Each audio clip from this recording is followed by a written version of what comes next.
Good evening, everyone. Your first forecast is brought to you by Stored at Home Rent-to-Own Portable Buildings. We did have showers and thunderstorms move in from the south, and so we did pick up a lot of rain, and we could pick up a little bit more due to a stalled out cold front that's situated across our area. So we're going to continue the rain chances into your Tuesday, and we are going to see the possibility of a tropical system that could make its way into our area by the latter part of the week. But we don't have to deal with that just yet. Our day planner calls for the possibility of showers and thunderstorms off and on during the day on Tuesday, and that will keep those temperatures cool. 71 degrees at 7 o'clock, 75 by your lunch hour, and our high will be around 80 degrees in the afternoon. We'll have more details on this coming up in just a little bit.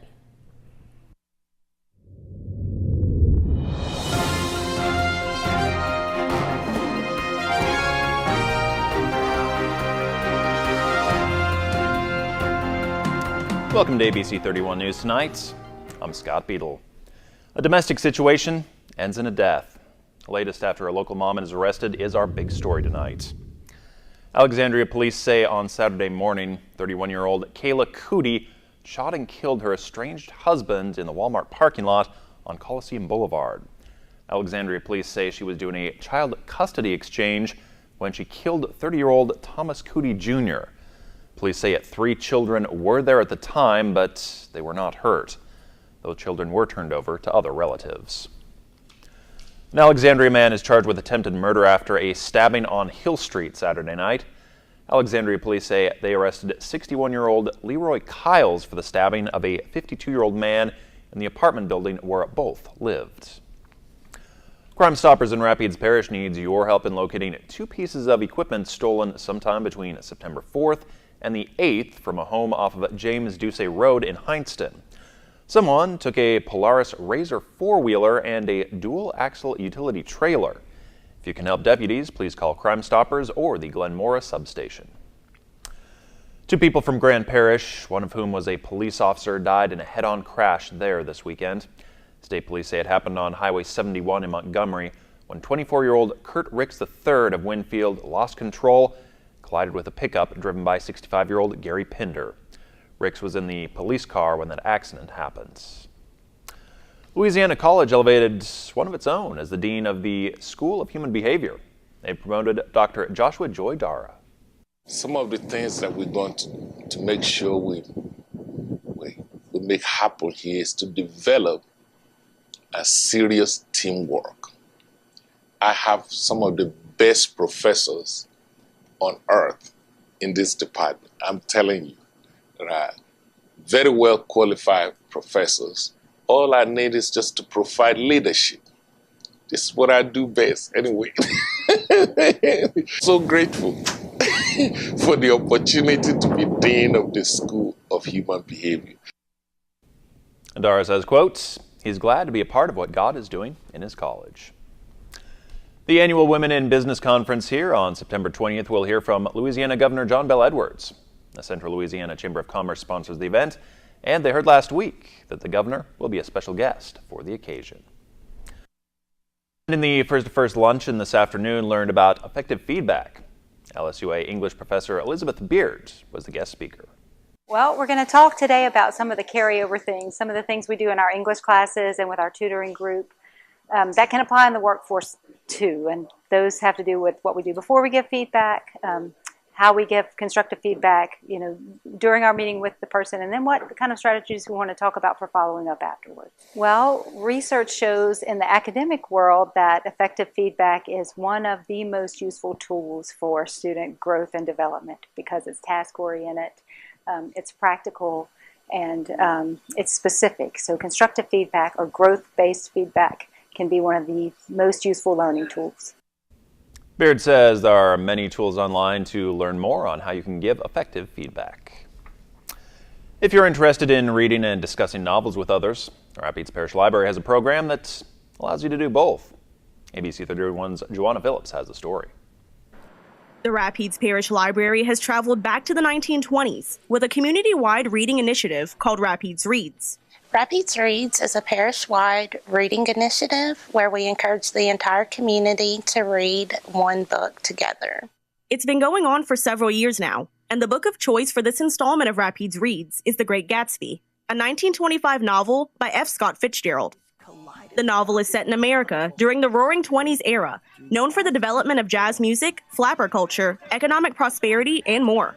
We chose The Great Gatsby because it's a really popular title right now. There are a lot of parties surrounding around The Great Gatsby, and we thought it would draw a lot of interest. And over the weekend, the library hosted a kickoff party for the reading program, which included music, dancing, costumes, food, and more, inspired by the novel. Those interested in participating in the Rapides Reads literacy program and taking a trip back to the Roaring '20s with The Great Gatsby can visit rapidesreads.org to find out how to access the novel and view a schedule of upcoming events. Joanna Phillips, ABC 31 News. YPG of Cenla is inviting the public to hear from the candidates for mayor. They'll have a chance to lay out their platforms and share the improvements they want to work on if elected. Exciting time for Cenla. This thing is the first new mayor we're going to have for about the last 12 years. So we wanted to make sure everyone got to do their due diligence. And because of that, we decided to go ahead and host a mayoral debate by the YPG. And we're going to have all three candidates, Jeff Hall, it's going to be Kay Michaels, and Catherine Davidson. It's going to be September 18th. And basically what we're going to be doing is doors are going to open at 6 o'clock. And the event's actually going to start at 6:30. We're going to be able to ask some of your own questions. We're going to have questions provided by some of the main media outlets here in town. And it's going to be a great, we expect a great turnout for the event itself. And for more information, you can visit ypgcenla.org. Up next, President Trump takes aim at a controversial book coming out tomorrow while touting his own accomplishments. And Hurricane Florence is growing more fierce in the Atlantic. Who on the East Coast is on alert right now? ABC 31 News will be back in a moment. To you, it's just an old coat, but to an underprivileged child, it's a warmer winter. Please help us collect coats for kids before the cold months get here. You can drop off new or gently used coats at a location near you. All coats are cleaned and distributed right here in your community. The KLAX Coats for Kids Drive is sponsored by First Federal Bank, Southern Heritage Bank, Bank of Montgomery, Kramer Funeral Home, LSU Alexandria, Heart of Louisiana Credit Union, and South Park Cleaners.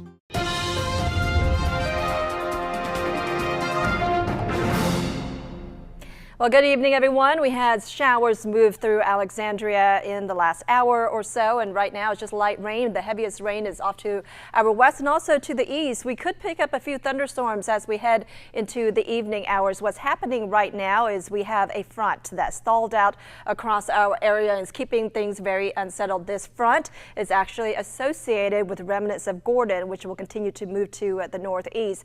This front will eventually just wash out or just move to our south in the next few days, so our chances of rain will start to diminish as we make our way toward the middle of the week. But we do have a lot of moisture, a lot of tropical air moving northward along this front, and so we are having a lot of moisture to play with, and so when the rain comes, it could come in buckets because we are expecting a lot of rain with these thunderstorms that are popping up. Our future radar is showing as we make our way toward the 10 o'clock hour. Notice some heavy thunderstorms just to our south that will continue to lift to the north, so we could have a few thunderstorms in the overnight hours, and then in the morning hours it looks like we start to quiet down just a little bit for a few hours, and then those thunderstorms will be back by mid-morning into the late morning hours. So we are expecting wet weather tomorrow, and with a lot of cloud cover we could see those temperatures stay in the 70s once again, but it's going to be humid out there, especially with that tropical air moving northward. That front doesn't really move anywhere for tomorrow, and so we are going to continue our rain chances. Of course, a lot of people are talking about Florence, and it looks like it may impact the eastern seaboard by the latter part of the week. But we also have a tropical system that is situated just south of Cuba right now, and that will affect our weather by the end of the week as well. That's what we're anticipating right now. This system will continue to move to the northwest across the Yucatan and then eventually move into the warmer waters of the Gulf, and it could strengthen as we make our way into your Wednesday and Thursday. It could bring some showers and thunderstorms by Thursday morning, maybe even some heavy rain rain as well. This is a system that we'll be keeping our eyes on. Tonight, temperatures drop down only into the 70s, 75 degrees in Leesville, 78 degrees in Alexandria. That's the current temperature right now, but as we make our way into the evening hours, we're going to continue to stay with the humid conditions. Tonight, though, we drop down into the upper 60s and lower 70s, and then tomorrow our high will be close to around 80 degrees. It will be humid. There is that possibility of scattered showers and thunderstorms. We'll be in the 80s on Wednesday, warming up into the 90s by the end of the week. Our chances of rain will start to diminish. By this weekend, we should see a lot more sunshine. We're looking at highs around 91 degrees for your Saturday, 93 for Sunday. That's a look at your weather. Scott?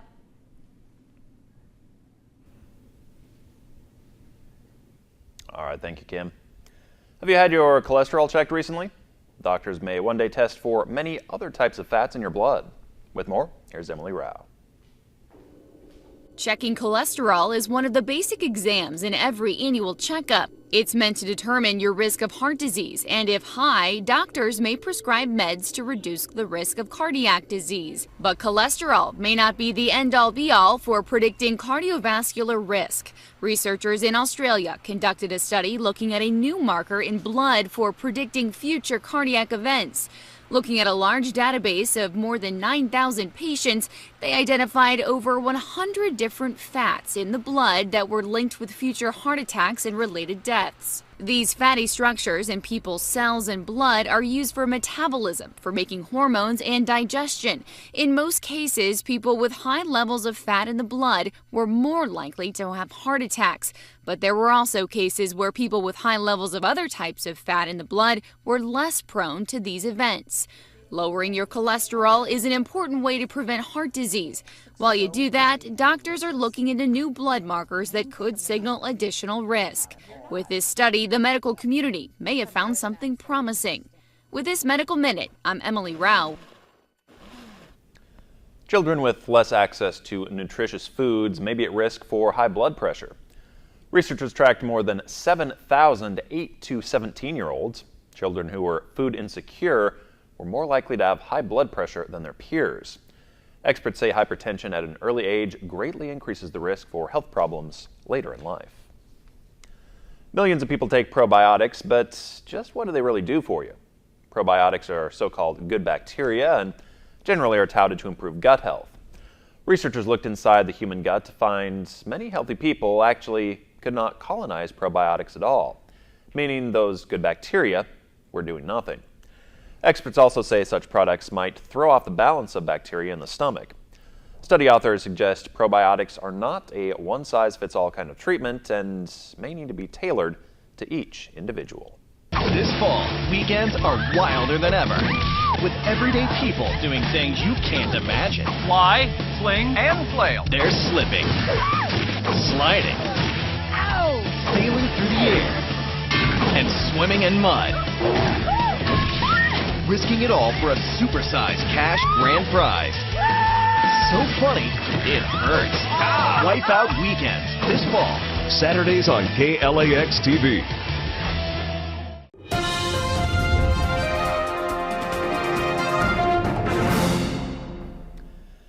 An Indiana professor sets a new record, but this is not in academia. It is in the Guinness World Record books. University of Evansville professor Mark Valenzuela broke the record for the tallest stack of tortillas in the world. His stack reached around 2.5 feet high. The old record was about 2.25 feet, and it took about 2 hours to achieve that record. It was such a great feeling because it's been a year since the last attempt, and it was a spectacular failure. The last attempt, there were so many people there, and I couldn't eat tortillas for about a year. So the past month, I've had to take a look at tortillas again. So it's a really good feeling. This was Valenzuela's second attempt at breaking the world record for the tallest stack. Last year, he was about 20 tortillas away from breaking the record when that stack toppled over. All I've got to say is that he better take all those tortillas and package them up and put them in a freezer and make sure they don't go to waste. Good point. Good point. Just have a gigantic taco cookout or burrito cookout. burrito Invite You your could have friends. done that right here. I mean, right on the campus. I'm sure the campus Afterward, you know, yeah, grill some has meat. money that they College could kids, yeah, For knock sure. those things out real quick. I wonder if it's like Jenga. You have to put it a certain, way so that it Yeah, I just mean, kinda, you- we were talking about that. Does it have a time limit? Because it, It seems like, like this all of us would could not just do it really all the time. be that hard as long as you don't have the really thin, small tortillas. you And know? if he did, and if he almost had it a year ago or whenever it was, why didn't he just try again? I don't know. Is there a time limit? Yeah, You got to do some more maybe. exploring. A lot of questions on this one. Thanks for watching. Have a great night.